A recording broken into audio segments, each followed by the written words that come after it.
Good morning from Brian. And Chris. This is the Society News for Friday the 5th of April 2019. Tuesday 9th of April. The swimming group are swimming at the waterside pool in Wight. The pool is closed to the public whilst the group swims. There are male and female volunteers to help you get in and out of the pool, as well as lifeguards to ensure your safety. To join the swimming group, please call the site for Wight first to notify us of your swimming ability. You need to register with the office at Millbrook House first to be able to swim with the group. The strollers will be meeting for a stroll in Newport. They will meet for coffee at Forest View Nursery at approximately 10:45 a.m. After the stroll, lunch will be at the 8 Bells in Carisbrooke. Please ring the Society if you would like to join the strollers group. Wednesday the 10th of April. The weekly coffee morning will be held at Millbrook House this week from 10:30 a.m. There will also be our low vision drop-in between 10 a.m. and 12 noon, a weekly event to allow you to view and try the low vision equipment we have at the Society without the need for an appointment. The book group will be meeting at Lord Louis Library on Wednesday between 2 p.m. and 3 p.m. We discuss the last month's book over tea and coffee and hand out the book for the next month. The books are available on CD or USB. Please contact Laura Jasper on 522205 for more information, or email members@iwsb.org.uk. Thursday the 11th of April. Laura will be at the monthly coffee morning at the Old Smithy Coffee Shop in God's Hill between 10:30 a.m. and 11:45 a.m. Our coffee mornings are run by staff and volunteers from Site for Wight and are open to all. Refreshments, including delicious fresh cakes, are available to purchase direct from the coffee shop. The Thursday social group are meeting at Millbrook House. The group meets from 10:30 a.m. till 2 p.m. You can knit or just have a chat. Then later in the afternoon, volunteers come in and read to the group from different topics. Any other news? Members Forum. Site for Wight takes pleasure in inviting Site for Wight service users to a Site for Wight Members Forum on Wednesday the 17th of April from 11:30 till 1 p.m. at Millbrook House, 137 Carisbrooke Road, Newport, P0301DD. RSVP and advance questions by Monday the 15th of April. For more information, please contact inquiries@iwsb.org.uk or call 522205. Dress for Less. Opening times for the Dress for Less shop are 10 a.m. to 4 p.m. on Tuesdays, Thursdays, Fridays and Saturdays. Over the Easter holiday period, these will remain the same with the exception of Good Friday on April the 19th, when the shop will close. Fashion Focus Group. This is an article submitted by Master's Research student Faye from the University of Portsmouth. Hello, my name is Faye. I am writing a paper on disability and clothing, analysing the issues that occur when choosing clothes and wearing them. This will then become project focused on visual impairment, looking at possible issues and plausible solutions. My reason for choosing this subject is my mum, who suffered with MS. By the end of her life, she was bedbound. She still wanted to be glamorous, but different complications made that difficult. So this project is close to my heart. To begin with, I am trying to create a focus group based on the Isle of Wight to discuss fashion and clothing. It will be an informal discussion over coffee and cake, with hopefully lots of laughter. If you're nervous about coming along, please feel free to bring a friend or family member, as I am aiming to create a very relaxed environment. Thanks for your time, and I hope to meet some of you at the focus group.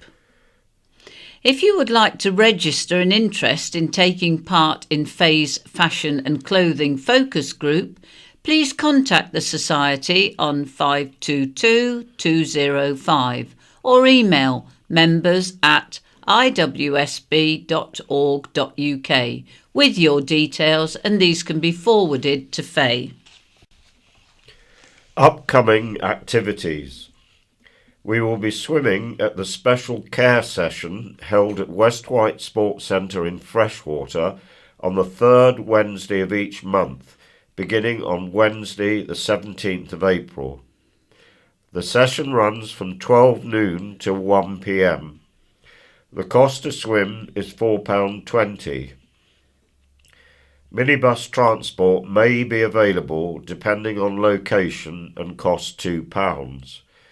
If you're interested in joining the group, then we will need to ask some questions about your swimming ability, general health, mobility and next of kin details. Numbers are restricted for this session, so please register your interest early. We will be visiting the Donkey Sanctuary in Wroxall on Friday the 3rd of May. This is a social outing to meet the animals and enjoy refreshments in the coffee shop. There is no charge for the activity. Minibus transport may be available depending on location and cost £2. The closing date for registering your interest is Friday the 12th of April. The audio book group meets on the second Wednesday of each month at Lord Louis Library in Newport. We meet from 2 p.m. for about an hour. We discuss the last month's book over a cup of tea or coffee before handing out the book for the next month. Books are available on CD or USB stick. There is no charge for this group for visually impaired people. There is no transport available for this group. However, sighted guide assistance is available between the library and the bus station if requested in advance. For more information or to register your interest for any of these activities, please call Sight for Wight on 522205 or email members@iwsb.org.uk. 2 new coffee mornings will be starting in Ryde and Cowes. On the last Tuesday of each month, beginning on April the 30th, we will meet in Costa Coffee, High Street, Ryde, from 10:30 a.m. to 11:45 a.m. On the first Thursday of each month, beginning on May the 2nd, we will meet at Costa Coffee, High Street, Cowes, from 10:30 a.m. to 11:45 a.m. Refreshments are available to purchase direct from the coffee shop. Our coffee mornings are run by staff and volunteers from Sight for Wight and are open to all. We hope to see you there. This week's In Touch: Archery and Mountaineering. Retina UK, formed in 1976 as a voluntary organisation, is now helping to fund and develop treatments for genetic eye conditions. But for the first time in its history, it is conducting a wide-ranging piece of research into the lives of people who have genetic sight loss. Chief Executive Tina Houlihan explains why. Tom Walker meets a keen blind archer from West Wales who says the sport helped him out of his depression. And the Milton Mountaineers celebrate 50 years of gaining summits with a climb up Mount Snowdon. The presenter is Peter Wight and the producer is Lee Kumutat. County Press for Friday the 5th of April 2019. Number of suicidal Isle of Wight teens has doubled. The number of suicidal young islanders reaching out for help has doubled over the past year. Last month, the Isle of Wight Youth Trust helped 43 young people who had attempted or contemplated suicide, double the number during March 2018. Trust Chief Executive Mairead Healy said young people were increasingly struggling to find jobs and cope with the pressure of online bullying and social media culture. We see a lot of young people in our service who have made suicide attempts, she said. A lot of young people feel like they don't belong, that the community doesn't think much of them. There is a correlation between the number of young people suffering from mental health issues and the lack of youth support. They have nowhere to go. In the past year, the Trust has helped more than 1,000 young people, and the increasing number of referrals has placed the service under pressure. There is currently a 4-week waiting list for an assessment. Mairead said, that's not a comfortable position for us as an organisation. If someone has taken the brave step to reach out for support, we want to be able to see them straight away. We have stepped in to plug the gaps, but we are under a lot of pressure. In addition, the Trust does not receive funding to help young people aged between 18 and 25. The Trust made a conscious decision a few years ago to continue offering that support, but we do not receive any funding, said Mairead. It's a really difficult time for those young people, and it can be difficult for them to access support. Mairead said the increasing number of referrals could be attributed to a rise in the number of young people struggling with suicidal thoughts, or it could be because mental health issues are now discussed more openly, leading to more young people coming forward. There is a breaking down of that stigma. People know it's okay to talk about it, she said. The Isle of Wight Youth Trust now has more than 16 community clinics with 17 counsellors and psychologists. Mairead, whose brother took his own life, said, I feel very personally that people should receive better support because my brother never received that help. And also connected with that article, the Isle of Wight Council and NHS must do more. The island's failing mental health services mean people struggling with suicidal feelings do not always receive the help they need. Faced with increasing demand for services and financial pressures, the mental health services provided by the Isle of Wight NHS Trust have been rated inadequate by the Care Quality Commission watchdog. However, specialist community services for children and young people have been rated good, and trust bosses say the overall situation is improving. Director of Mental Health and Learning Disabilities Leslie Stevens said a new mental health wellbeing service was being established on the island. Through the service, people will be encouraged to attend groups and learn to take care of their own mental health. It will take the pressure off our community services so they have the resources to deal with people in crisis, said Leslie. However, Isle of Wight councillor Michael Lilly, who has set up a suicide prevention task force, said more needed to be done by the council to coordinate services. He said, "If you get services right, it will have a huge knock-on effect. It is the council's responsibility to sort this." A council spokesperson said the authority chaired a multi-agency board which oversaw a suicide prevention plan.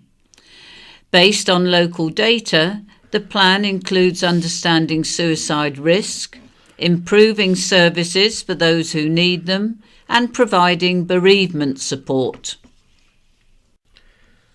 Death is not the solution.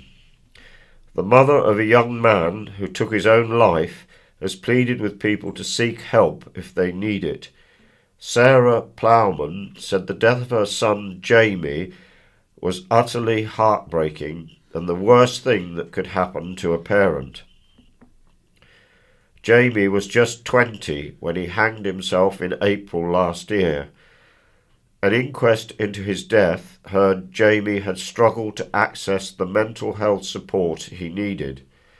Sarah said she hoped others would learn from her son's death.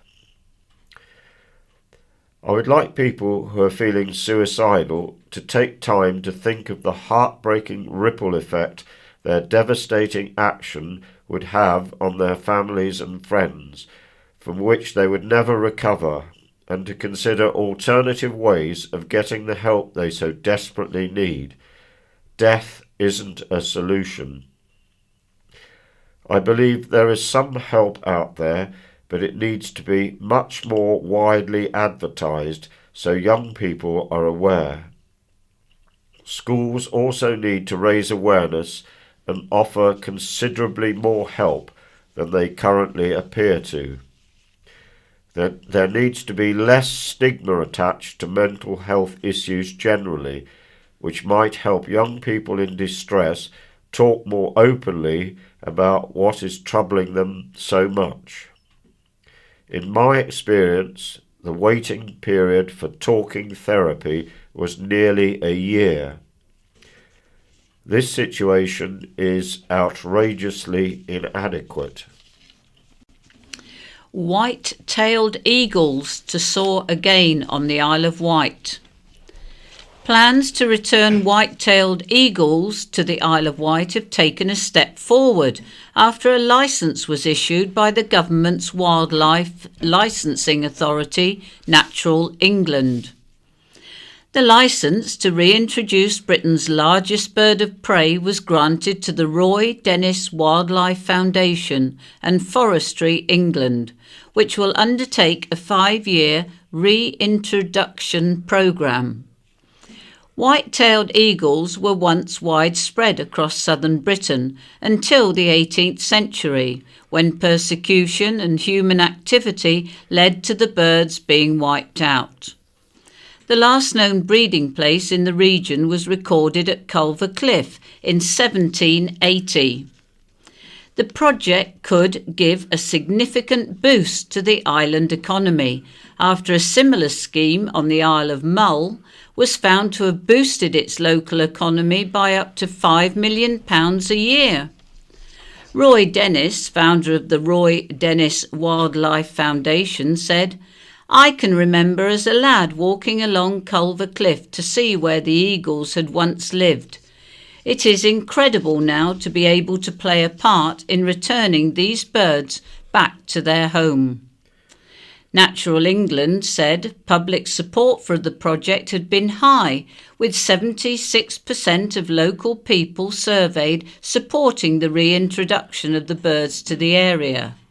However, Reintroductions of white-tailed eagles have faced controversy over concerns they could prey on lambs.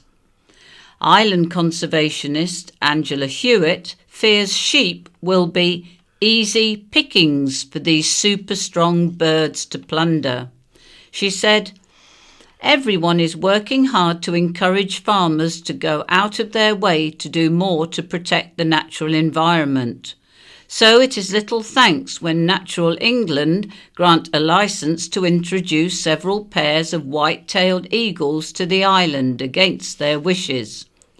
We need to support farmers' conservation efforts, not kick them in the teeth. I am very concerned for our wildlife and visiting waders during the winter, spring and autumn months.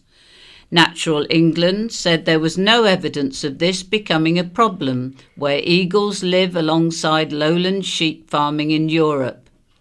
It said the island offered an ideal habitat for the birds, with potential nesting sites in woods and cliffs close to foraging areas for fish and other food in the Solent. The majestic white-tailed eagle has a wingspan of over 8 foot and a brown plumage with a pale head and distinctive white tail. Over the next 5 years, young birds bred in the wild in Scotland will be introduced on the island. The young birds will be released once they are familiar with their new home and will initially be fed to encourage them to settle. It will take several years for the birds to become established, and breeding is not expected to start till at least 2024. During this time, the birds will be closely monitored using satellite tracking devices. Data on the movement of the birds will be available on the Roy Dennis Wildlife Foundation website, and once the birds are well established, it is hoped viewing areas can be set up to allow visitors to observe the birds. Hymns and paper planes at church. More than £2,000 was raised during a day of hymns and paper planes at All Saints Church, Ryde. Andrew Cooper, organist and director of music, started a musical marathon at 5:29 a.m. and played every verse of every hymn in the New English Hymnal in one sitting, finishing at 8:30 p.m. in the evening. Andrew was joined throughout the day by people who came to All Saints to sing their favourite hymn, enjoy some tea and cake, or simply sit and listen. The day also saw the first annual All Saints paper plane competition, where pilots both young and old made, tested and flew their planes in the church. Jacob, 14, whose design eventually flew 17.5 metres after his first plane became permanently lodged in the roof of the church, won first prize in the 7 to 16-year-old category. First prize in the 2 to 6-year-old category was claimed by Phoebe, 4, whose plane flew a creditable 8.5 metres. The amount raised has now topped £2,000, and all proceeds are to go towards supporting the creation of the Isle of Wight Children's Choir, which had its first rehearsal last Saturday at All Saints Church. As part of a musical outreach project funded by All Saints Church, the Isle of Wight Children's Choir will be participating in the Isle of Wight School service at the church on Saturday, June the 22nd. Mr. Cooper said, "It is exciting to be setting up a community children's choir based at the church." Michael Stevenson, former Director of Music at King's College School, Cambridge, will be running the choir. Groovy. Fest goes all peace and love. Dig out your blouses and bell-bottoms. The Isle of Wight Festival is going back to 1969. Organisers have announced a theme of Summer of '69, Peace and Love, in homage to the iconic festival of 50 years ago. The 1969 festival had headlined performances from Bob Dylan and The Who. Musical tributes to Dylan and themed areas across the site will ensure festival goers are able to celebrate the past and look to the future, with the 2019 lineup featuring artists including Noel Gallagher's High Flying Birds, George Ezra and special guest Fatboy Slim. On Saturday, June the 15th, those dressed in their 60s best should gather at 2 p.m. in Strawberry Fields, where one lucky person will be crowned the King or Queen of the Summer. Grant funding for Men in Sheds. Bembridge Men in Sheds has received almost £9,000 in grant funding for a second portable building at Stane Park. The group, established to improve the lives of older men living in the area, already has one building at the site and hopes to take delivery of the second next month. Chairman Ian Graham said he was delighted 2 grant applications to the National Lottery and Isle of Wight community charity Wight Aid had been successful. Vice Chair John Sparrow said Bembridge had the highest proportion of over 60s on the island, making it an ideal place for a Men in Sheds group. We have found homes for unwanted tools, planted roadside bulbs, made bird boxes for the Isle of Wight Literary Festival, remodelled scenery for the Little Theatre Club, laid a path behind the village hall, and smartened up the area around the new art installation known as The Wave, he said.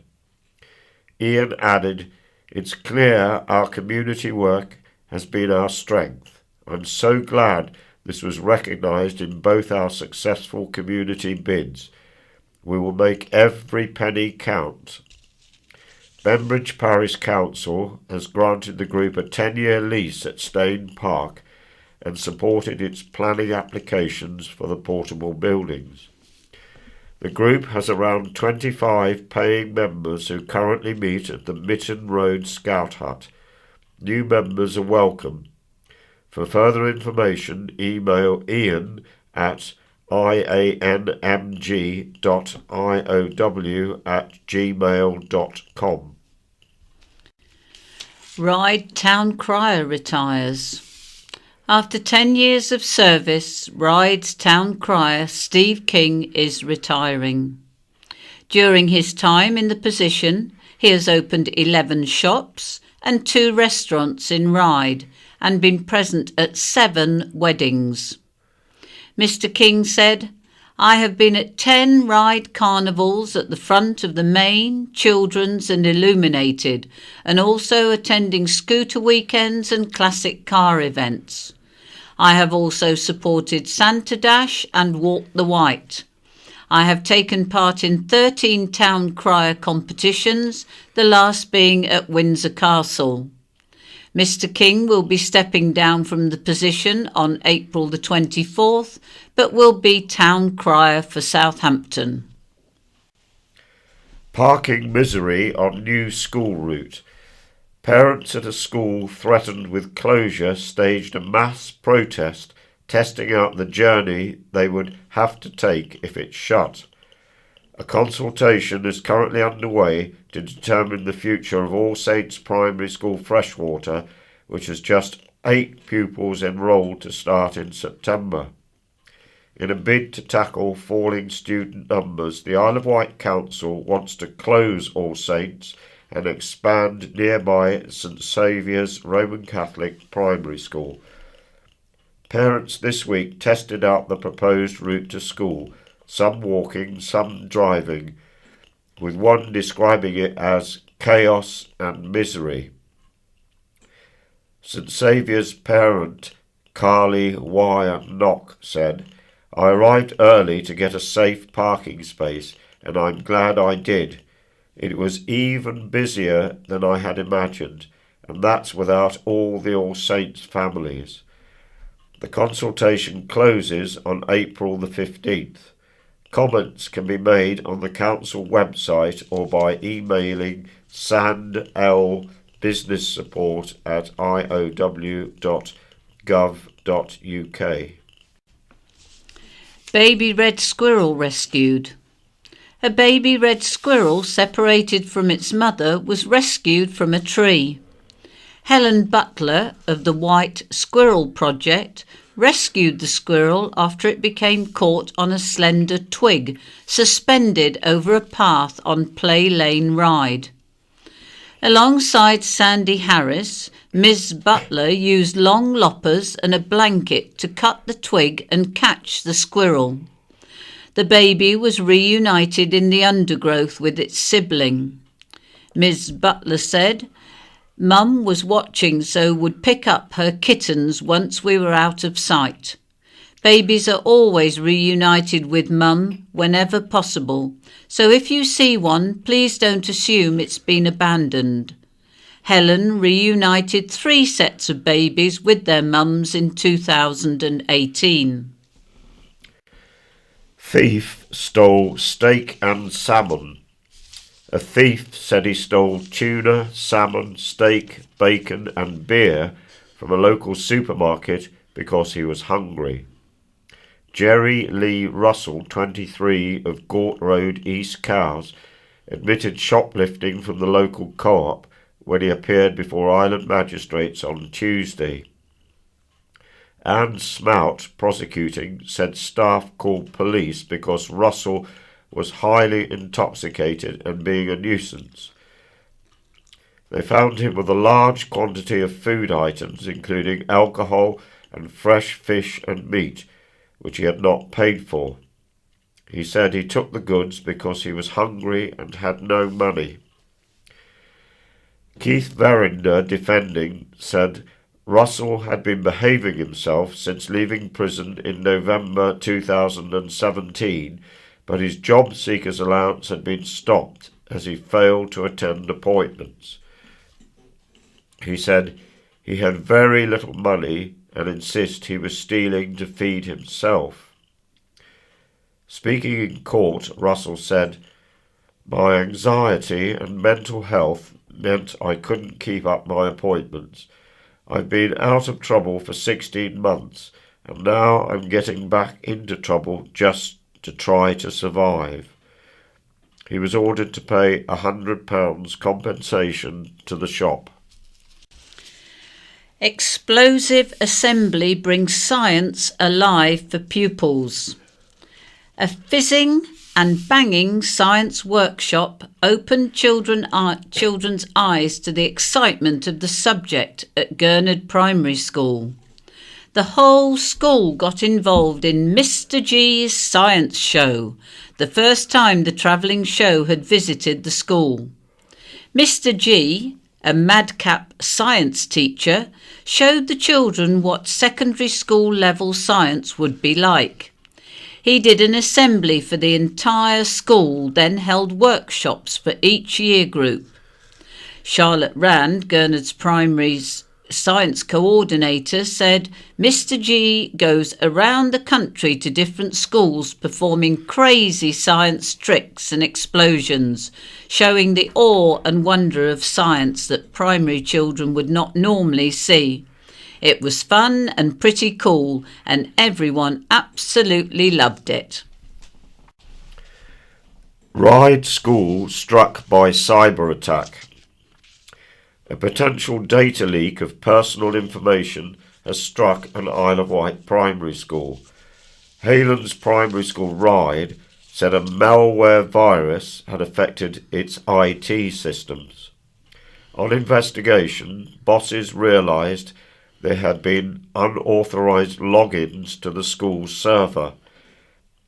In a letter to parents, head teacher Lisa Nicholson said she could not rule out the possibility that personal information, including names, dates of birth, addresses and general school records had been accessed. Ms. Nicholson said, "Please be assured we have shut down the avenue for access for the unauthorised logins and have removed any malware on the system. We've also taken the unnecessary security steps to prevent similar unauthorised access in the future. Police inquiries are ongoing and the school has reported the incident to the Information Commissioner's Office, ICO. Ms. Nicholson said, "There is little more we can add while the police investigation is ongoing. It is very sad a primary school should be cyber-attacked in this way. Concerned parents can visit the South East Regional Organised Crime Unit's website for further information." Ship to be removed from harbour. The Ride Queen paddle steamer could be removed from Island Harbour by the end of the year. After plans to restore the crumbling steamer collapsed, a planning enforcement order is now being put in place to remove the ship. Councillors at last week's Isle of Wight Council Harbour Committee were told the ship would now be broken apart and removed before rust and chemicals seeped into the environment. Councillor Matthew Price said Island Harbour development has been stopped for some time for lots of reasons, but one of the reasons is they have to remove the Ride Queen. Efforts to move the Ride Queen were temporarily suspended last year after the wreck caught the eye of a restoration enthusiast who believed it could be saved. However, the ship deteriorated badly over the winter and could not be removed. There are plans to salvage as much of the vessel as possible. Councillor Price said, "The engines are going off to somewhere in Scotland where they were originally made, and several bits of the ship are going off for educational purposes."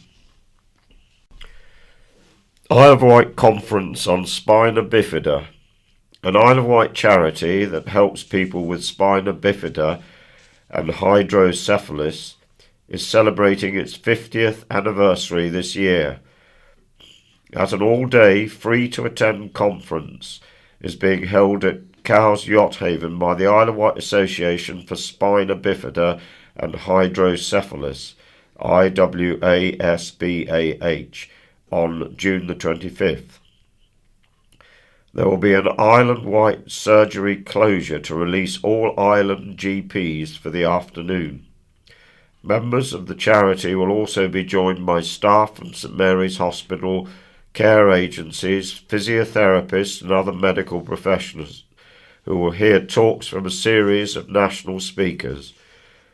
Among the speakers are Margot Whiteford, consultant clinical geneticist at Queen Elizabeth University Hospital, Glasgow, who will talk about inheritance and prevention, and Anne Wing, spina bifida chief nurse specialist at Chelsea and Westminster Hospital. Also speaking are Jill Yaz from the charity Shine and Dr. Ryan Waters, consultant neurosurgeon at Southampton Children's Hospital. To register, email iwasbah@gmail.com. Other events planned for the anniversary are a family day at Tapnell Farm on May the 19th and a dinner on September the 21st. Horse on the loose. A horse was seen running wild in Ryde on Wednesday afternoon. The horse was spotted on Marlborough Road, galloping from the beach end towards Tesco. A witness told the county press the horse was running too fast to do anything about it. It was galloping with a saddle on its back, but no rider to be seen. Residents hit out at dangerous parking. Yarmouth residents are becoming increasingly frustrated with parking on the main road into the town, which has led to several accidents. Last Saturday, an unprecedented 17 cars were parked on Boulder Road by the Thorley turning, with one resident claiming she had suffered verbal abuse because the problem was outside her property. Inez Newman said, "I can't tell you about the amount of times I get shouted at because of the parking here. It's caused by people who leave their cars and walk into town. Sometimes they are left for days at a time. I get the blame because people think people are visiting me. My husband is always out there sweeping up glass from the road after wing mirrors and more have been damaged. Emergency vehicles can't get through." Another resident, Marilyn Price, said, "It's common sense you don't park on a main road. As you come from Newport past the parked cars, others coming from the opposite direction are on top of you. It's really dangerous." Brian Jacobs, Yarmouth Town Council clerk, said, "We are well aware of this worsening problem, which is an ongoing source of contention locally. We have made frequent representations to the police, Island Roads and the Isle of Wight Council, but unfortunately they can do little more than residents to bring about a change of parking policy." Councillor Stuart Hutchinson, Isle of Wight councillor for West Wight, said, "The problem has worsened since restrictions were put on Boulder View car park to stop people staying all day. Now they can only park between 8 a.m. and 6 p.m. A traffic regulation order would have to be put in place, and they are costly. To stop vehicles parking, you would have to paint double yellow lines." Drunk teen took dad's car. A teenager who took his father's car without permission and drove it while drunk found himself in front of Isle of Wight Magistrates Court on Tuesday. Christopher Wilson, 19, of Sherborne Avenue Ryde, admitted drink driving, taking a motor vehicle without consent and driving without insurance or a valid licence. In police interview, Wilson said he had been at the pub watching rugby and drinking cider and admitted his father had not given him permission to use his vehicle. He had not passed his driving test. For Wilson, Liz Miller told the court he doesn't know why he drove that night. He knows he is in the wrong. Magistrates banned Wilson from driving for 16 months, fined him £230 and endorsed his licence and charged him £85 court costs and £30 surcharge. Human bone discovered. Could this be a human bone? Tourist Angie Nelson found the bone at St Helens Beach and posted pictures on Facebook last weekend asking if anyone knew what it was. One commenter suggested it could be part of a tibia bone and said there used to be a graveyard nearby, while another said the bone probably belonged to a sheep or goat. Angie said it's quite smallish, about 5.5 inches long and barely an inch wide at the top. If it was bigger, I would have left it. Angie decided it was better to be safe than sorry and dropped the bone into a police station before heading home. Berry bushes cut down. Blackberry Lane's famous blackberry bushes have been chopped down by a man renovating his house, prompting neighbours to claim he has destroying its identity. Residents of the Cows cul-de-sac were shocked to see the bushes had been completely cut down, leaving just a bare fence. One, who asked to remain anonymous, said, "I don't understand what gives people the right to do that sort of thing." They said the bushes were a bit unruly and sometimes scratched cars, but they were part of the lane's identity. Ian Lee, the 72-year-old owner of the Park Road property that backs onto the lane, who chopped down the bushes, said he thought neighbours would thank him for trimming them back. He said, "The last thing I wanted to do was upset anyone. If I had known there would never have been so much upset, I never would have done it." Mr. Lee said he asked his builders to trim the hedges so he could replace the fence beneath the blackberries, which was being destroyed by the vines. Prior to that, he said only he and one neighbour had maintained the bushes. He added, "Once I have replaced the fence, I'm going to allow the blackberries to grow back." An Isle of Wight council spokesperson said some vegetation was removed from council land without consent by a private contractor acting for an adjoining property owner. Council officers attended the site immediately. No further unauthorised work will take place on the land, and discussions are now taking place with the landowner. Free car parking for patients. 4 free parking bays are to be made available in Cowes for people attending medical appointments on the mainland. The Northwood House Charitable Trust has agreed to donate the parking bays on a 3-month trial basis. Any parking bay in the car park of Park Road can be used, subject to displaying the appropriate parking permit. Rosaline Cullen, Chair of Northwood House Charitable Trust Company Limited, said, "The trustees of Northwood House are pleased to be able to offer free spaces in the car park for patients travelling to the mainland for treatment. We're happy to be working with Cowes Town Council on this free parking trial for Isle of Wight residents." Councillor Paul Fuller, Mayor of Cowes, said, "This is a shining example of partnership working between the Town Council and the Trust. The Town Council are enthusiastically supporting this initiative and hopefully take-up will be positively received. Our grateful thanks to Northwood House trustees. The scheme will be administered by Cowes Town Council and will run from May the 1st until July the 31st.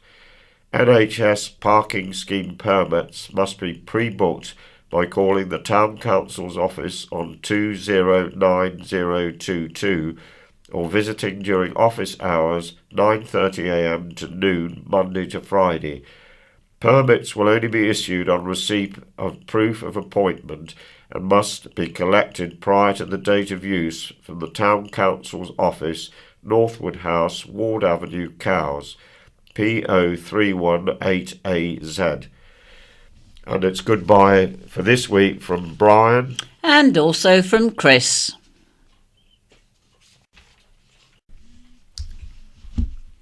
Hello everyone, I'm Stephen. Hello, I'm Jan. And we'll be reading the letters and features section of the County Press for you this week. Starting with a letter from Mr Ian McKee of Tortland Bay, headlined "In or Out". Last week, Island MP Bob Seeley voted in a meaningless debate for a no-deal Brexit, and then voted, as he always has, on the following day for Theresa May's deal, which keeps the UK an effective paid-up subservient to the EU. In other words, when it counts, he is pro-Remain, and when it does not count, he is pro-Leave. The island was clear at the referendum in 2016. An overwhelming majority voted Leave without conditions, and our Member of Parliament is ignoring this fact and is trying to play slippery PR games with the electorate. He should be aware that, in the event of a snap election, which is rumoured, he would likely be unseated by a genuine and committed supporter of Brexit. And from John Gansler of Sandown, the efforts of Isle of Wight Transport Infrastructure Board to improve onward travel information at ferry terminals are very laudable. But if they want to do something really useful, they could tackle the Iron Curtain, which divides Wight Link at Portsmouth Harbour from the railway next door. On Monday last week, my train from London ran late, and we reached the terminal at 11:15 by the Wight Link clock, only to learn the 11:15 p.m. catamaran had been closed for departure.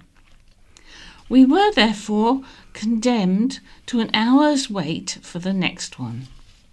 Regular travellers understand very well sailings cannot be delayed for very long, not least so connections with the island line at the pierhead are not missed.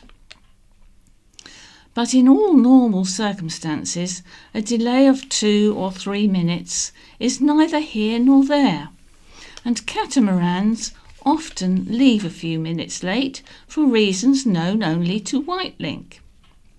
It is surely not unreasonable for Wight Link staff to be asked to check whether trains have just arrived or will shortly do so, at least in the case of the fast trains from Waterloo, which are the main link to the Isle of Wight from the capital, are shown with island connections in the timetable and can be almost guaranteed to have passengers for the island on board. The staff can then take an informed decision as to whether to hold the catamaran for a few minutes. This need not be difficult to organise. After all, even we humble passengers can now track train running on our phones. The response of Wight Link staff to complaints from furious passengers on Monday was, in effect, "Nothing to do with us, Gov. Not good enough." And now the editor's letter of the week, which is from Martin Cave of Rookley and is headlined "Walking on St George's Day." 20 years ago, the new Labour government gave Scotland and Wales their own parliaments and deliberately ignored the English. When those of us who asked at the time why England could not have its own First Minister and Parliament, the political establishment laughed in our faces. Well, they're not laughing now. Following Yo Blair's war, thanks for the ISIS legacy, Tony, the opening of our borders to Eastern Europe, compressing the wages and training of our own people, and the expenses scandal, along comes the Brexit hammer to smash the old political system. So to quote the great Dad's Army line, "Don't panic, Mr Mannering, as this happens every century or so to our Parliament." Remember, a political party is not the meaning of life, but a tool to do a job. And when it's no longer possible to repair or amend it, you replace it. On St George's Day, April the 23rd, I will again be carrying England's flag from Northwood to Newport. So if you support a St George's Day holiday, or an English Parliament, or both, please give me a toot or a wave. And from Terry Hack of Bryston, Brexit is a mess. Every day we hear people complaining that they weren't told about this or that happening. Of course they weren't. It's a negotiation, for God's sake, where both sides deliberately spring surprises on each other. Another constant bleat is the uncertainty and fear of the unknown after we leave. Quite understandable, but this is a situation so bad that courage is required. These same doubters also assert, if we stay in Europe, at least we know what will happen. Absolutely right. All the evidence of a future EU is before them, but I doubt if they see the actual reality. So let's have a closer study of the Remain utopia. Initially, it was the Economic Community, a peaceful trading bloc. Many years after his retirement, Monsieur Monnet, one of the founders of the EC, admitted it was always intended to be a political federation right from the very start. In 1981, Greece, who did not even come near to meeting the strict conditions for EU membership, was encouraged to join in a desperate attempt to make Europe too big to fall. 2 massive Greek bailouts followed, funded largely by the richer nations, including us. It'll certainly happen again. In 2002, Marta Andreasen, a well-respected international banker, was appointed EU chief accountant. She found wholesale corruption and refused to sign off the EU accounts. She reported this to Commissioner Kinnock, directly responsible for such crimes. He solved the problem by dismissing her. And then the European Army, which is well underway. This monumental hubris will cost the earth and virtually bankrupt every constituent EU nation by sucking money away from their schools, hospitals, etc. Lastly, don't forget the ridiculous monthly migration and return of all EU business between Brussels and Strasbourg, costing millions annually just to smooth the French ego. So this is the profligate EU utopia we face if we remain. I am reliably informed that we can build a UK hospital for about 350 million. Perhaps if we had Brexited many years earlier, St Mary's would not be in the parlour state it is today. And now a letter from Archie Goddard, aged 11, about Pankhurst Class, All Saints School in Freshwater. I am writing on behalf of Pankhurst Class to keep our beloved school open. Over the past 3 years, our school has got better and better. Our school is 9th out of 44 schools in the Isle of Wight League tables. We are also 2nd out of 5 in reading. This is because when we finish our tests, we look at what we got wrong and then we learn from it. More importantly, All Saints has lots of history, especially as this school has been open since 1850. In our class, 17 out of 19 people have relatives from the past that came from this school. This means it would be absolutely devastating if it closed down. We would appreciate it if you could help us keep our school open, because if we go to St Saviour's, it would be dangerous to get there, as 5 out of 19 people don't have cars, so we will have to walk for a long time. In conclusion, I think it is a terrible idea to close All Saints School. Where will the children go? Some of them might not even have a school to go to. Is that what you want? It would be absolutely heartbreaking if they closed the school. I would appreciate it if you understood my point of view. And this letter is from Heidi West, aged 10, also of Pankhurst Class, All Saints Primary School. I am writing about whether our school should stay open or closed. Firstly, we are 9th out of 44 schools on the Isle of Wight league table and 2nd out of 5 local schools in the primary performance tables. Everyone who walks to school walks on a safe path. If you live near All Saints School, it is easy to walk here. However, our school is 169 years old and was built in 1850. 17 out of 19 people in Pankhurst Class have parents, grandparents and siblings who went to this school. I think All Saints should remain open. I have been in this school for 7 years. I have learnt so much and have lots of memories, but I would hate to see it closed down. Do you really want every single part of the school to not be here anymore? And now a letter from Brian Green of Newport, headlined Reunion for the Barton Boneheads. The Barton Boneheads, also known as former pupils of Newport's Barton School, will be holding a reunion next month. The old chums will be meeting up at the Riverside Centre in Newport on April the 26th at 7:30 p.m. Raffle prizes would be appreciated. For more details, call 528 438. And an attached picture shows the school choir from 1950. From Jenny Hicks of Lake. I am at a loss and so disappointed. Morrison's Lake store has cut down half its hedge.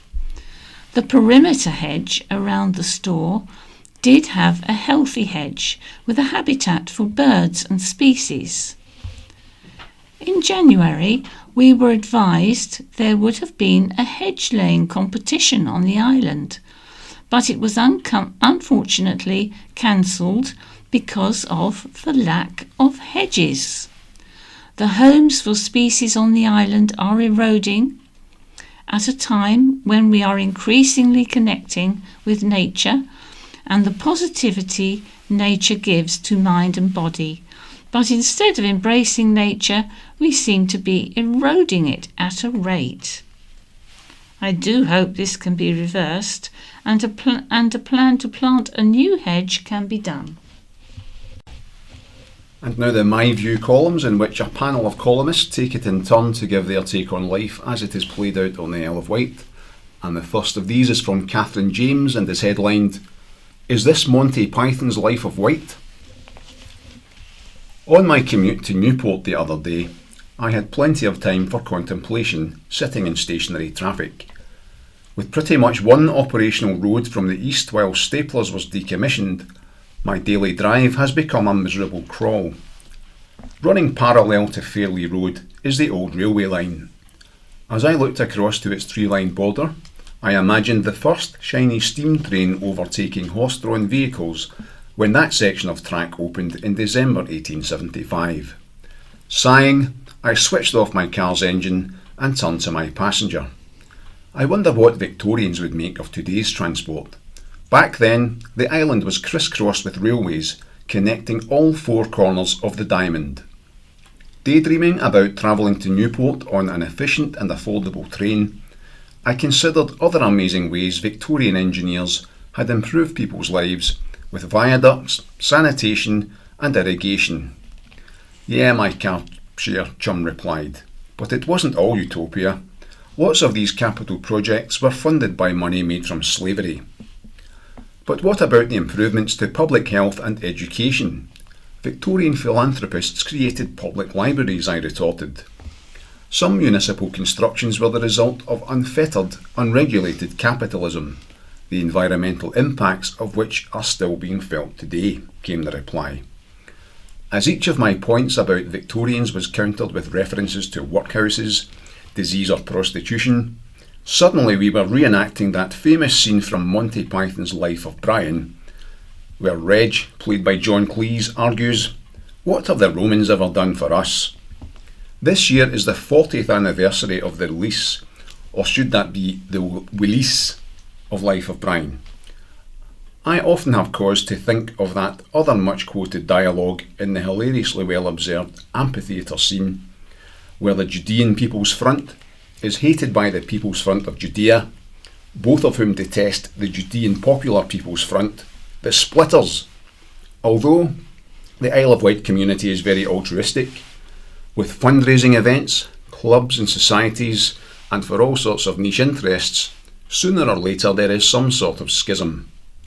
Who can forget 2006's Marmalade Gate, when a rift in the island farmers market led to the formation of a separate group called Vectis Food and Craft, who were hoping to work closely with the Island Food and Craft Association. I often wonder what happened to that lone jam maker in Roud, who was the sole and founder member of the Popular People's Food and Craft Front. And what about Biscuitgate and other convoluted infighting at Bembridge Parish Council? For those of us outside the bickering parish, the symbolic giant inflatable digestive is surely a precursor to an breakaway group being formed. Watch this space. Before it was in our cinemas, Medina Borough councillors voted in favour of a private screening of Life of Brian so they could judge whether the blasphemous film would be suitable for island folks. They obviously decided against the ban, as some behaviours in the film were already pretty much a national pastime here. And my view from Jim Gibbons. Any takers for monthly chess game, he asks. The chess scene on the island appears to be thriving. There are 3 active chess clubs, Ryde, Bembridge and Freshwater, meeting regularly and keen to have new members.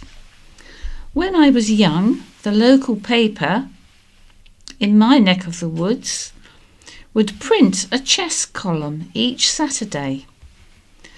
These weren't grandmaster games, just games between local aficionados, perhaps from matches between teams, competitions within clubs, or simply informal tussles within a club, which illustrated a point the writer thought would interest readers.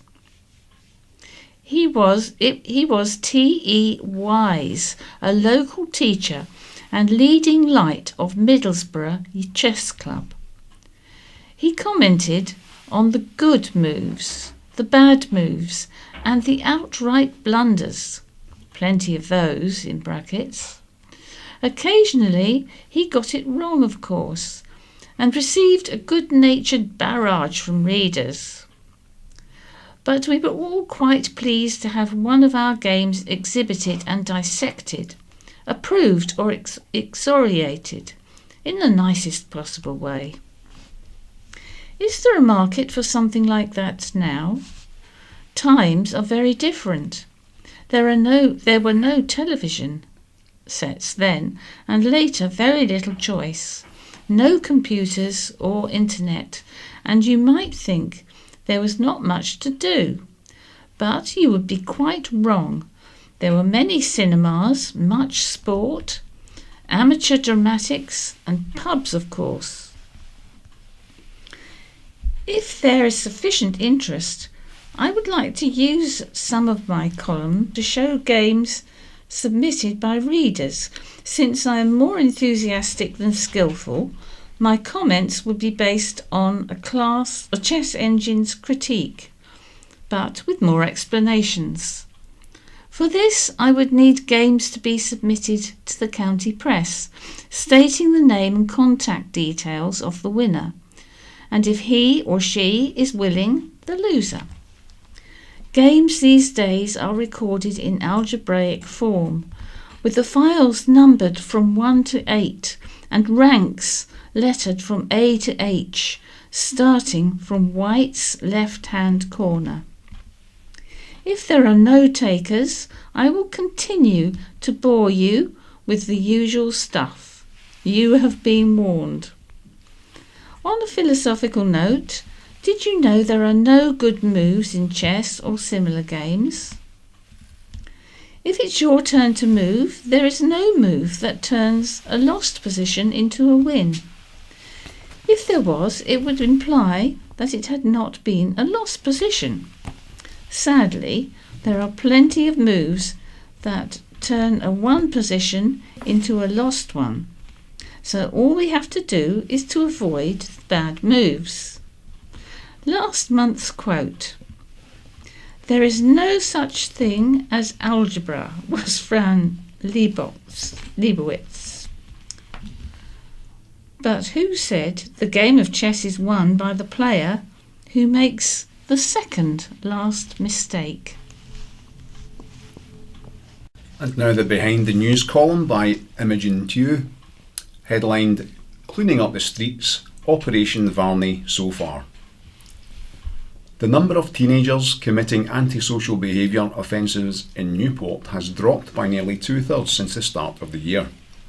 In January, the island's police force stepped up patrols and targeted key areas in its Operation Varney initiative to tackle a surge in the number of incidents in the town centre. Between January the 4th and January the 6th, police arrested at least 9 youths, some as young as 12, for antisocial behaviour. The incidents included criminal damage, threatening behaviour, police obstruction and breaches of dispersal orders. Police saw 23 incidents of youth-related antisocial behaviour in December 2018 and 24 in January 2019. By February 2019, the figures had dropped to 9. Inspector Rob Abel said, "This is something we've been working on for some months now, and we've got our process right. We've defined what we're doing in relation to the antisocial behaviour. We've got quite a lot in place with the council, parish council and community safety partnership, but it's still ongoing. It's a long-term project. It's a must that we carry on patrolling and keep up this work." Acting Sergeant Martin Egerton, who had been drafted in from Yarmouth for the operation, said, "The latest figures are a positive development, but our work to address antisocial behaviour in Newport will continue." So what's changed? Police have worked closely with Newport and Carisbrooke Parish Council, the Isle of Wight Council and independent projects over the past couple of months. Chairman of the Parish Council, Councillor Jeff Brodie, said, "There's now so many levels in Newport where people are working together, and I think that's great. I'm delighted the project to regenerate the town is on the rise. It's now this universal agreement. We can set aside disagreements of the past." Councillor Brodie said the Parish Council was supporting independent projects in Newport, such as the Youth Cafe, financially. He said, "As Parish Council, we want to support activities for young people. We put a fair bit of money into supporting youth in the town centre because we think it's the right thing to do. The island is for everyone, and we do think about young people in Newport." Projects in Newport, including 2 Isle of Wight Youth Offending Team initiatives, have also received a cash boost from the Police and Crime Commissioner, the PCC. The team's Break for Change initiative received £10,000 and its Youth Crime Prevention Programme was given a £23,600 grant. One spearhead of the Shaping Newport project, an ongoing initiative to rejuvenate the town, is Councillor Julie Jones-Evans. She said she was pleased with the steps made so far, in particular the way different organisations in the town had banded together, but stressed asking young people what they wanted was key. At the start of the year, we called a meeting of various people, such as the police, health services and parents. We all sat around the table and added our experiences and initiatives to the conversation. One good thing about us being strapped for cash is we work together and people pool money together. What's needed is a space for young people to hang out with their peers, but we want to hear from young people. The people on the ground, despite the decrease in antisocial behaviour, Operation Varney officers patrolling Newport said, when tackling antisocial behaviour, they sometimes felt like babysitters. Speaking to the county press, PCSO's Matt Wheeler and Joe Vincent Wight said some young troublemakers had a mob mentality and described such behaviour as shameful. PCSO Wheeler said, "It's perfectly normal for young people to hang around in town, and it's completely acceptable for them to look round shops, get some food and be with friends. But it's gone too far. The young people we deal with are running through the shops, knocking stuff off shelves, intimidating staff and causing problems in public places." PCSO Vincent White said, "Those gathering at McDonald's and the bus station had nowhere else to go, and said she sometimes felt as if she were babysitting them.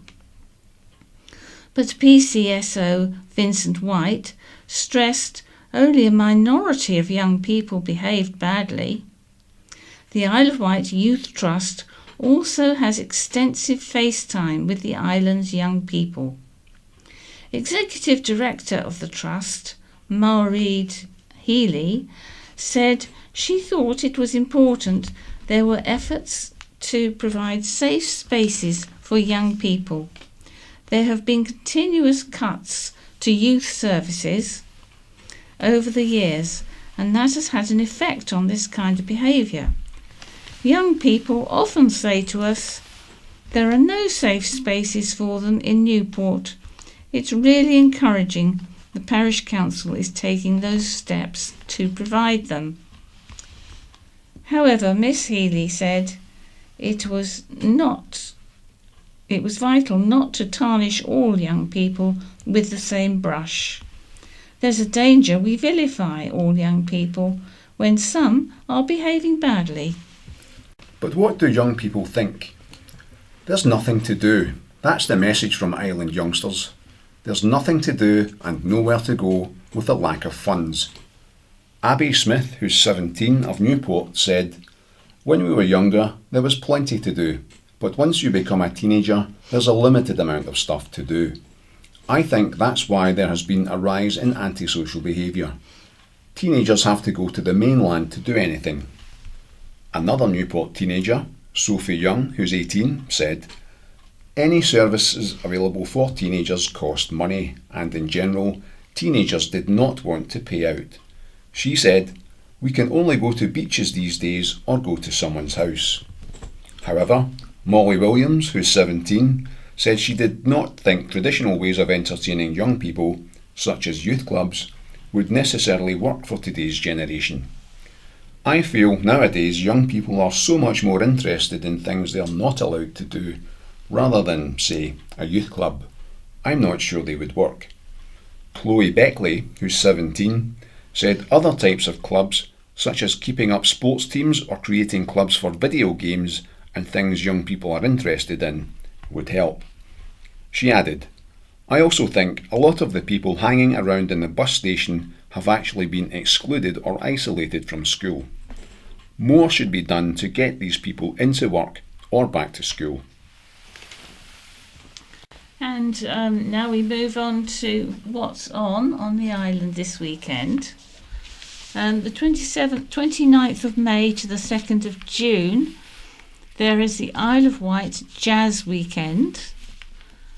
That's not this weekend, but Echoes of Ellington, Ian Shaw, Sax Appeal, Tim Cliphouse Trio.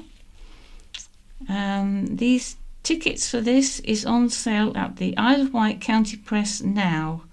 See website for all details.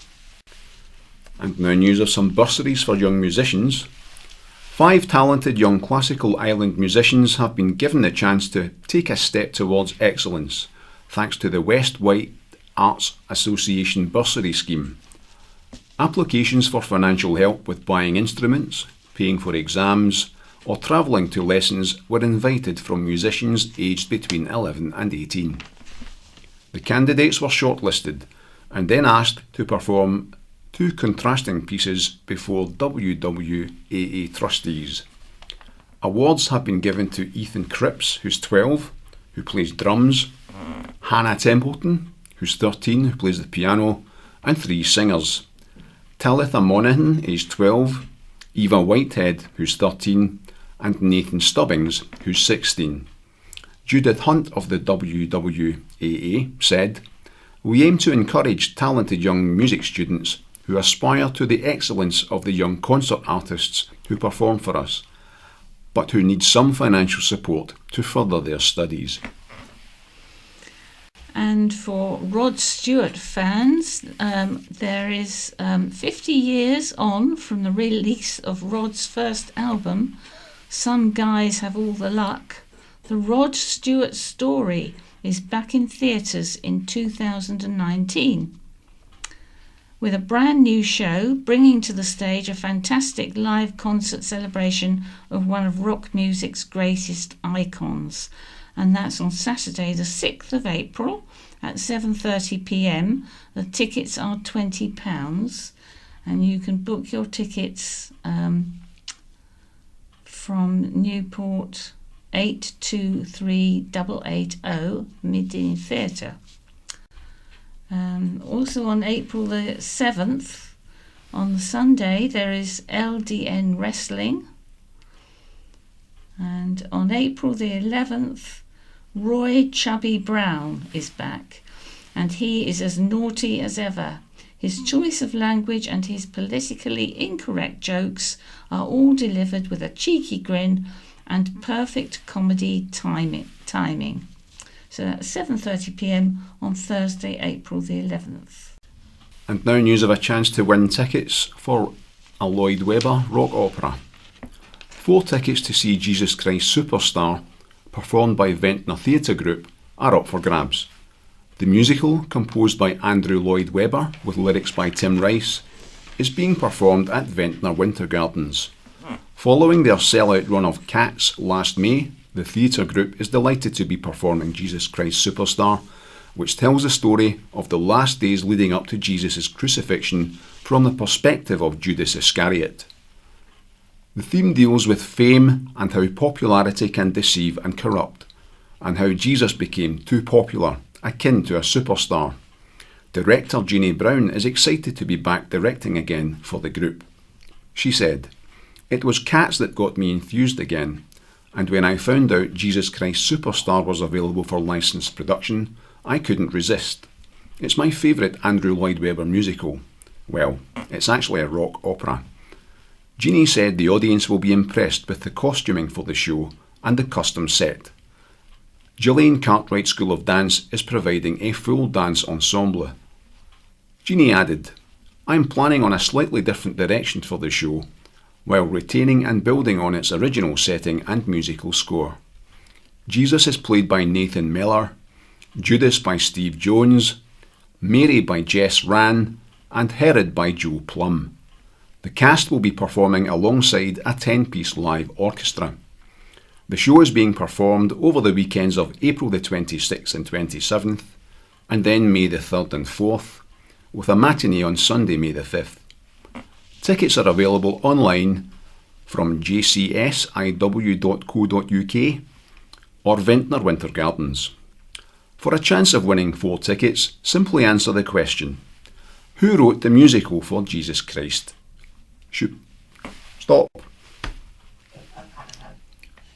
Who wrote the music for Jesus Christ Superstar? Send your answer to County Press, Brannan House, 123 Pyle Street, Newport, PO 30 1ST by Monday, April the 15th. And Ride Scrabble Club meets at the George Street Centre Ride on Monday evenings, 6:45 p.m. for 7 p.m. start. Normal cost is £2 per evening, but for new members, the first 2 evenings are free. And now news of some upcoming events at Shanklin Theatre. In April, we have coming up on Saturday the 6th, The Wall of Floyd. On Monday the 8th, the first act of Monster Mashup, and that's again on Tuesday the 9th. On Friday the 12th, we have Coldplace, which is a tribute to Coldplay. On Saturday the 13th, Robert Wight is playing. And then the Island Savoyards present My Fair Lady, which runs from Thursday the 18th through to Sunday the 21st. And then on Friday the 26th of April, we have the very best of Burt Bacharach. And on Saturday the 27th of April, the Steve Harley Acoustic Trio. And then going into May, we have Beyond the West End on Thursday the 2nd. And on Friday the 3rd, the Simon and Garfunkel Story. On Saturday the 4th, the Overtones. And on Wednesday the 8th, Julian Clary. And those mostly start at 7:30 p.m, with the exception of Beyond the West End, which is at 8:15. Box office can be contacted on 01983 868 000, or you can book online at www.shanklintheatre.com. And 3 more items which are coming up at the Medina Theatre. On the 14th of April at 7:30 there is Charlie Lansborough, the Farewell Tour. Known as the UK's premier country music singer, country music is only one part of his live shows. Charlie's gigs are a night of beautiful ballads, folk, blues, country, rock and roll, pop, gospel and anthems. And that's Sunday the 14th of April at 7:30. On Saturday the 27th of April at 7:30, Shappy Corsandi is on, a skittish warrior, confessions of a club comic. Comedian, author, cultural icon, and most recently, idiot who agreed to be tortured on I'm a Celebrity, Get Me Out of Here. Shappy Corsandi is a woman of many parts, but live comedy is where she is in her element. And now, after her spell in the jungle, she sets out for the more welcoming destination of the Medina Theatre. So that's Saturday the 27th at 7:30. And on May the 2nd, Vienna Festival Ballet presents Giselle, the ultimate romantic ballet.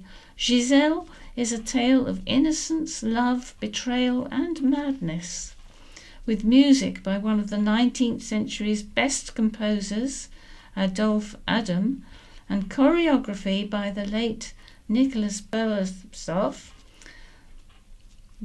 VFB's traditional staging of this 1841 masterpiece moves from the sunny optimism of Giselle's idyllic village life to an ethereal world of mystery and menace. And that's on Thursday, 2nd of May at 7 p.m. And again, the tickets are available. Please book your tickets early on 823880 for the Medina Theatre. Some smaller events now. The last concert of West Wight Art Association's season takes place tomorrow, that's Saturday, at Freshwater Memorial Hall from 7 p.m, when the Peleus Ensemble, comprising Henry Roberts on flute, Oliver Wass on harp and George Holt on cello, will be playing works by Bach, Bartók, Jongden, Debussy and Ravel. Tickets available on the door. And that's all we have time for this week, so it's goodbye from Stephen. And goodbye from Jan. Goodbye. BBC Sounds. Music, radio, podcasts. Good evening. There's a very active feel to tonight's programme. The visually impaired mountaineers who'll be celebrating the life of this programme's founding presenter, David Scott Blackhall. And how archery helped a man obsessed with competitive sport to come to terms with the loss of his sight. But first, Retina UK wants your help. Established in 1976, they research a whole range of inherited eye conditions, which are often known as retinitis pigmentosa. They include Usher's syndrome, which affects hearing as well as sight, age-related macular disease and many more. But now, Retina UK has launched a survey to find out more about the lives and views of the people who actually have these conditions.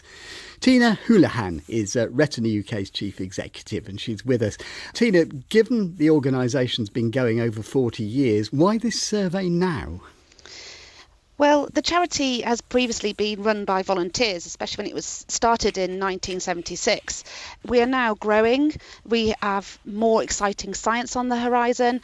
And anecdotally, we've always known what our community wants. We've always listened. We've always been driven by our community. But now it's time to turn that anecdotal information into qualitative data that we can really use to move forward. So what exactly do you want to know? What kind of things? What we can do better. What are their views? What are their aspirations? What's their experience been like in all sorts of different arenas, from when they got their diagnosis in clinic all the way through their working lives. So we know what help, support we can put out there and what research we should be investing in on their behalf. So, I mean, normally if people do this kind of thing, it means, bluntly, they think there are things they aren't doing very well. So do you think there are things you're getting wrong? I don't think wrong is probably the right terminology that I would use, but we're a small organisation. We've been built organically by the inherited retinal sight loss community, and we recognise that we never have the whole picture. There's always room for improvement and development.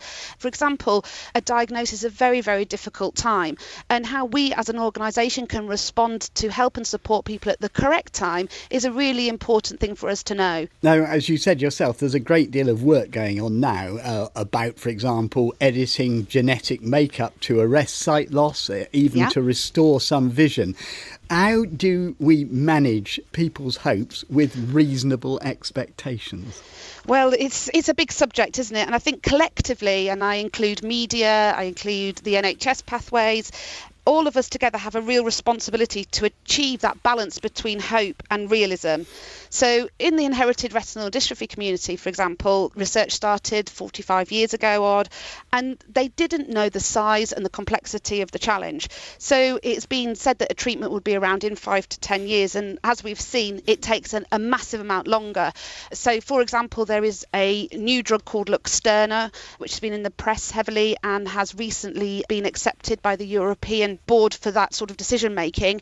And that's taken 20 years to go from proof of concept to this point. And just for those who don't know, what will that actually treat? Okay, so Luxturna is a genetic therapy for LCA, which is Leber's congenital amaurosis. And what that treatment does is it actually halts and restores some vision. We have seen some very dramatic film about the kind of operations which are taking place. There are regular things on TV and reports in the newspapers. What actually do you say to people who clearly, a lot of people, if they see something like this, they want to know is, when's it going to happen and when's it going to happen to me? And am I going to live long enough to see it? Yeah, and it's these bold sensationalist headlines are really unhelpful, because creating really, in the first instance, really false hope, and then that's followed by total cynicism. So even when there is hope, the community as a whole doesn't believe that.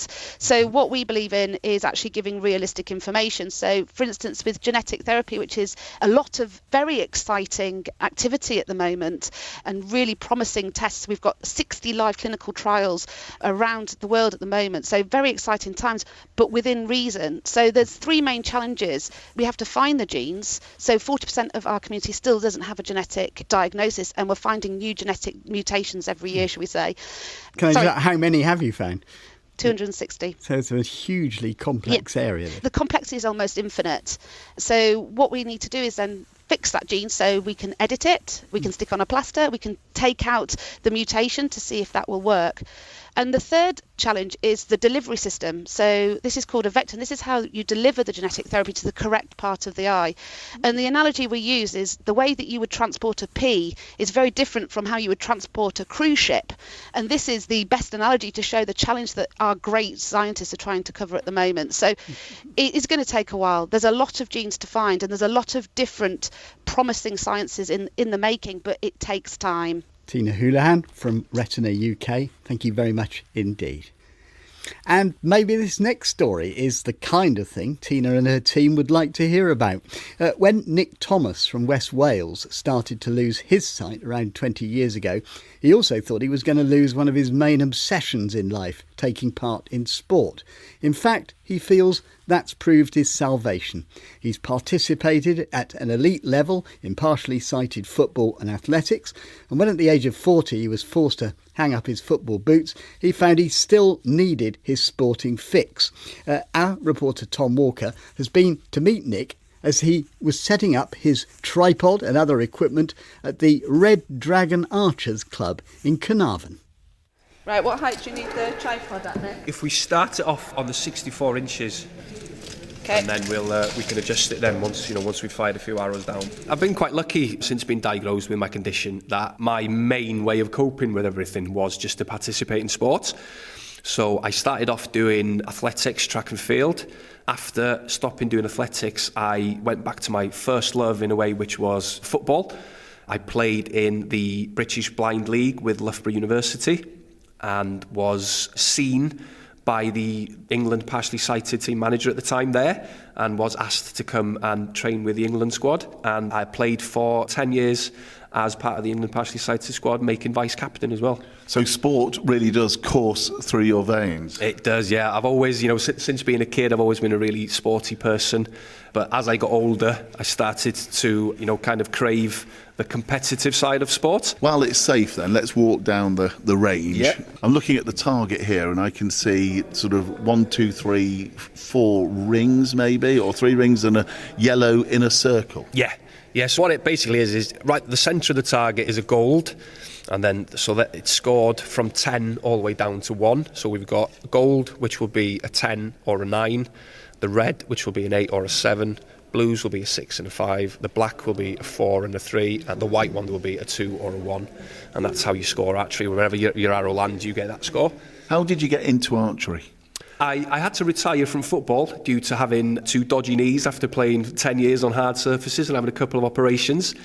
For a period of about 2 or 3 years, I actually had nothing. I was doing no sport at all. And I think at that period in my life, things started to affect me because I didn't have a focus in my life to kind of distract me away from my sight problems. So I started to get a little bit low and suffering a little bit with depression and stuff. So, after speaking to my family and my wife especially, we kind of pinpointed that I needed to find another sport and another focus. Right, so line captain's called shoot now, so we're ready to go.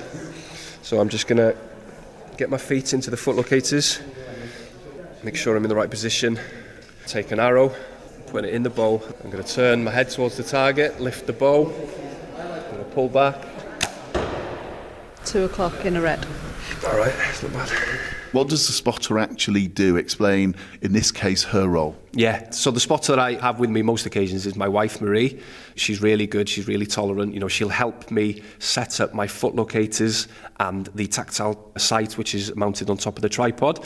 So she will use her sight to line them up with the target, which would be, in this case tonight, 18 metres away. So I will rely on her to set all this up. And then what I'll do then is I step in to my my equipment into the tactile sight, and then it's all up to me then to adjust everything while I'm shooting, because while I'm shooting, the spotter is only allowed to call where the arrow lands and not allowed to make any adjustment to my equipment at all. So the spotter actually isn't influencing where you fire the arrow to? No, not at all. All they can do is they use a clock face system and the colour on the target. So I know what my target looks like, I know where every colour is, so then my spotter will call where the arrow lands. So for example, if she was to call a 6 o'clock red, so I know that 6 o'clock means I'm low on the gold, but red is the next colour out from yellow, so I know I'm not too far away from it, so then I can reach forward, I can raise my tripod a little bit, and then I'll fire another arrow, and then hopefully I'll be shooting in the gold, which is the ultimate aim of archery. Yeah, I've got quite a busy year ahead. In June, I have the big competition, the one that I'm really looking forward to and gearing all my training towards, which is the Para Archery World Championships, which will be held in Holland. And what are your prospects for the World Championships? My main aim for the World Championships is to medal of any colour would be great. Without sport, what do you think might have happened to your mental health? Being completely honest, after retiring from football, I did find myself kind of spiralling a little bit out of control, suffering with, being low and starting to suffer with depression as well. It was having a major effect on myself and my family. My 2 little kids were also, seeing their dad being, quite lethargic, being really low, being moody and grumpy, as they would call it at times. So, finding a sport again as a focus is just kind of, it's put everything again behind me and it's given me a focus, and I'm, back to being my usual chirpy, happy self. Nick Thomas talking to Tom Walker. And it was another Tom Panic, whose love of sport and independence led him to begin running not with sighted guides, but with guide dogs. Some of you, such as Jan Winepal, were charmed by the item, but guide dog owners Gail and Bill Guest were not. They say we can't imagine how it's possible to concentrate on the route while running, and also we don't think it's fair on the dogs. We very much hope our Guide Dog Association never allow it here. Charlotte Kasner from the Campaign for Responsible Dog Ownership, in a long and detailed email, went further. She said the only risks mentioned to the dogs with which Mr Panic ran were their existing fitness levels and weight and damage to their pads. She goes on, although those factors are important, they're far outweighed by considerations of breed, which make Labradors totally unsuited as competitive running partners. She says, I'd like to have heard what post-training and post-race care the dogs received, considering the amount of stress placed on their joints and muscles. Now, it's 50 years since the Milton Mountaineers were formed, so called in honour of the blind poet.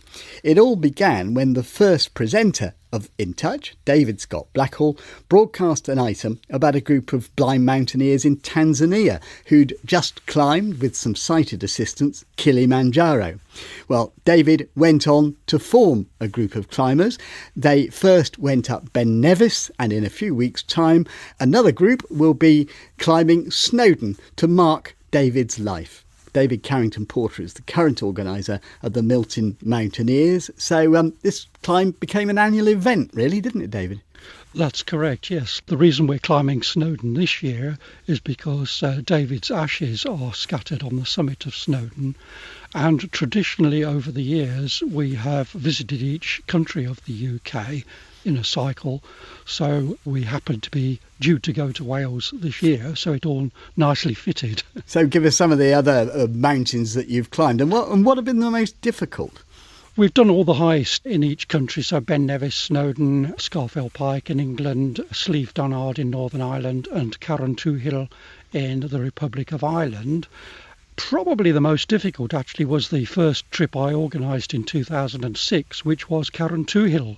I think it's about 4,000 feet high.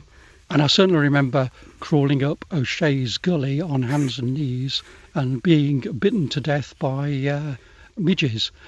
So that was quite difficult. And actually Anne, the previous organiser of Milton Mountaineers and the daughter of David Scott Blackhall, was carried down some of the mountain by our mountain guides. So that was quite an eventful climb. Now, this whole occasion, in a way, is to honour and mark David's contribution. And I think actually the top of Snowdon is a particularly significant site, isn't it? It's often used, obviously, in the Three Peaks Challenge that a lot of charities do. But the fact that David's ashes are scattered there, and Anne, his daughter, who is going to be 83 this year, is hoping either to climb the mountain on foot or to go up on the Snowdon Mountain Railway by train and to read one of David's poems at the top, because, as you probably know, Peter, he was a bit of a poet as well. Why do you think this caught on to such a huge extent? It's a bit of a metaphor in a way, isn't it? If you can climb a mountain, you can conquer most things in your life. I've got quite a nice little quote here that you might like to hear, Peter, that was written in the Himalayan Times after our trek to Everest Base Camp in 2011, which was to celebrate my 60th birthday and to raise funds for Mountaineers. And in the Himalayan Times newspaper, when they interviewed us, it said, "You are not challenged until and unless you don't want to be," which means that there is nothing in the world that you yearn to achieve but cannot, regardless of the problems. Tell me, David, are there any of the original Milton Mountaineers going on this time? Yes, I was keen to invite somebody along. So fortunately, Edmund Mackenzie, who lives way up in the north of Scotland, he's got about a 12-hour train journey down to meet us in Wales. And I don't think he'll be climbing because he's well into his 70s now, but he's hoping to go up on the train to be with us at the summit. And just from your experience and what people have said to you, what do you think are the key factors for visually impaired climbers? It's obviously important to have good sighted help. We're fortunate in that half our members are sighted people who have come along and helped on a lot of the trips. We also get in touch with local groups in an area if we need extra sighted guides, and we recruit qualified leaders to take us. What we get out of it is it's the sense of achievement, it's being out in the outdoors, it's the physical exertion. And in terms of technique, I mean, when you're climbing, there must be things which perhaps you would do as a blind person slightly differently to someone else. Yes, obviously we are linked to our partner. If the path is wide enough, you're holding their elbow in the usual way that a blind person would be guided. A lot of us use trekking poles, the walking sticks, to not only as support if you need it, but also to feel where rocks are and tree roots and things like that. Obviously you build up a bit of a rapport with the sighted guide so that they are informing you about the terrain ahead. There may be a stream to stride over or stepping stones or whatever. They're also describing the scenery. Because that's the thing, isn't it? You're often, for example, reaching for something you can't see. If you're totally blind, even if you can see a little bit, you can probably, when somebody says there's a foothold there, you can see it. But for someone who's totally blind, you're just groping in midair. Well, a lot of that would be them describing quickly in a few words what the situation is. But as I say, that's where the trekking pole really comes in, because, for instance, crossing a stream, my technique is the sighted guide puts my trekking pole onto the stone. I slide my boot down the stick until it contacts the rock. So that's my way of doing it. Before you get people too excited, we should make clear though it's all booked up for now, isn't it? I'm afraid this year's is pretty booked up. We've got about 30 people coming. I usually allow about 16 to 20 people on a trip, but obviously this is a special. Probably about 20 of us who will be climbing. All happening in May. David Carrington Porter, thanks very much for joining us. And I'm sure David Scott Blackhall will be delighted to know it's still going on. That's it for today. Don't forget, you can now call our dedicated phone line where you can leave messages for us with your views. That number is 0161 836 1338. You can also email in touch at bbc.co.uk or click on Contact Us on our website, where you can also download tonight's and many other editions of the programme and get details of the Retina UK survey. From me, Peter Wight, producer Lee Kumitat and the team, goodbye. Scaffolding news for Friday the 5th of April 2019. Please find below a list of known footway obstructions for works including scaffolding, hoarding, also details of the skips, cranes and cherry pickers. We are unable to include end dates as many are extended on a week-by-week basis. Cows area. Current scaffolds. 93 High Street Cows, scaffold up within hoarding. Public conveniences, the Parade Cows. Cameos, Bath Road Cows. Current hoardings, 93 High Street Cows. Public conveniences, the Parade Cows. Pending skips, 19 Mill Hill Road Cows. Building materials on the highway, 60 York Street Cows. Newport area. Current scaffolds, 15 Cypress Road, Newport. HMV Castlehold Lane, Newport. 10 High Street, Newport. 30 High Street, Newport. 61 High Street, Newport and in Castlehold Lane. Seal House, C Street, Newport. The George Inn, St James Street, Newport. Current skips, 49 Clarence Road, Newport. Ride area. Current scaffolds. Gardener's Cottage, Upper Green Road, St Helens. 91 to 92 High Street Ride. Coburg's Nightclub, Union Street Ride. Marvin's Cross Street Ride. 7 Nelson Place Ride. Fowler's 41 to 43 Union Street Ride. Pending Cherry Picker, 36 Cross Street Oakfield Ride. Current skips, Carita, Stane Road Seaview. 4 Sherborne Avenue Ride. Spaces behind 90 St Edmund's Walk, Wootton. 4 Harding Road Ride. Building materials and hoarding. Car park, Brooks Road, Bembridge. Spaces behind 90 St Edmund's Walk, Wootton. Sandown and Shanklin area. Current scaffolds. Wilmar, Dorkin and Vermiper Cottages, Church Street, Newchurch. Trouville Hotel, 10 to 16 Esplanade, Sandown. The Ocean Hotel Townhouses, High Street, Sandown. Bar 64, 64 High Street, Shanklin. 97 to 101 High Street, Sandown. The Toymaster, 103 High Street, Sandown, in Albion Road. Pie Shop, Melville Street, Sandown. Current skips. 9 Pier Road, Sandown, opposite Pier. Outside Sandown Pier, Esplanade, Sandown. 25 Donington Drive, Shanklin. Pending skips. 14 Donington Drive, Shanklin. Current hoardings. Premier Inn, 1 to 9 Esplanade, Sandown. Junction of St Boniface Road and Arthur's Hill, Shanklin. Ventnor area. Current scaffolds. Corner of Trinity Road and Madeira Road, Ventnor. 1 Boniface Road and into Trinity Road, Ventnor. Current skips. 9 South Street, Ventnor. Pending skips. Danyan Kebab Shop, 10 Pierce Street, Ventnor. West Wight area. Current scaffolds. St James's Church, St James's Street, Yarmouth. Old Totland Service Station, the Broadway, Totland. Pending skips. 1 Willow Cottage, Queen's Road, Freshwater. Current hoarding, skip and building materials.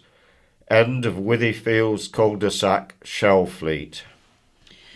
Vehicle crossings under construction. 115 Station Road, Wootton. 27 St Michael's Avenue, Ryde. 59 and 61 Lower Furlongs, Brading. 8 Chatfield Road, Knighton.